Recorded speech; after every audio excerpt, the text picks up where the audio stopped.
got Aura. This is another one down in Suwanee. Hula. That's my favorite one. That's the one I'll go to every year. Okeechobee Year One. That's another one down in Florida. Different one. Same people that put on Bonnaroo ended up putting on that one. That was done really well. This is Bass Center. This is actually not a festival. This was more of a banger show out in Colorado. I think 3 miles. They were reporting earthquakes.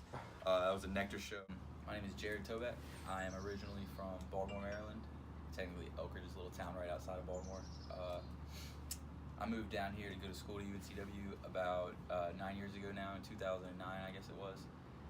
And I guess the easiest way to say it is that I'm an entrepreneur. I don't work for anyone. I have worked for people before. I was introduced to festivals around the time I was probably 18 or 19. I got a call from a buddy saying, "Hey, can you be in Tennessee in 3 days?" I was like, "Yeah, absolutely." He's like, festivals, I was gonna find one way or the other.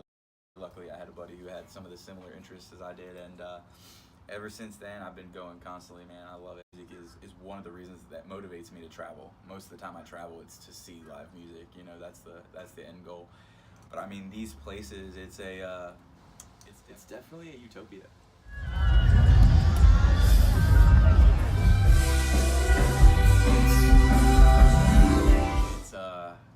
It's the perfect place. It's my church. It's an environment where you can go and people are drinking, people are smoking and doing God knows what for 3 or 4 days with 40,000 people, and I've never seen one fight.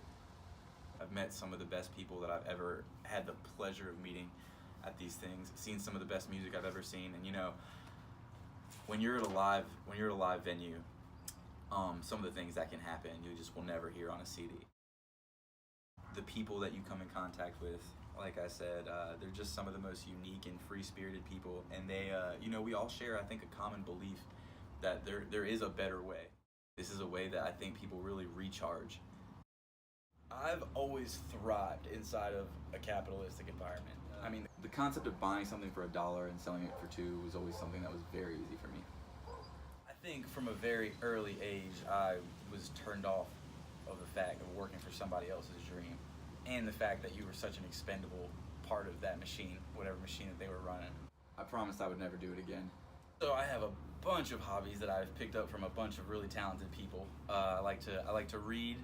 I like to blow glass sometimes. I haven't been doing that as much as I needed to lately. Love going out and playing some disc golf and traveling and going to music festivals. I also like to combine money making with hobbies. So I got into playing poker. I don't really look at it as gambling. I try to stick to a set of rules and don't let the cards play me as much. Also, I was bored one day and me and a buddy were trespassing, and he was like, "You know, we gotta walk over here through this like mile of shrubbery and see if there's something over here." And I was like, I'm not doing that. I was like, we need an eye in the sky. And I think the next day I went to Best Buy and I got myself a drone, and it blew my mind. It completely changes your perspective on how to see the world around you. And immediately I started getting phone calls about like, "Hey, we're surfing today. Will you come out and film this? Hey, we're I'm selling my house. Can you come out and do a flyer around it? Like, hey, we got 2 jet skis out in the Intercoastal. This was the other day. We got 2 models on 2 jet skis in the Intercoastal. Will you come film that?" Like, yes, I'll be there. And so very quickly I realized like there was way more of a demand for it than I thought. And so I'm in the process of opening a company called Eye Above, and it's going to be a little basically a drone company that I run myself. You know, weddings, real estate, any really application, commercial or otherwise. And there you have it.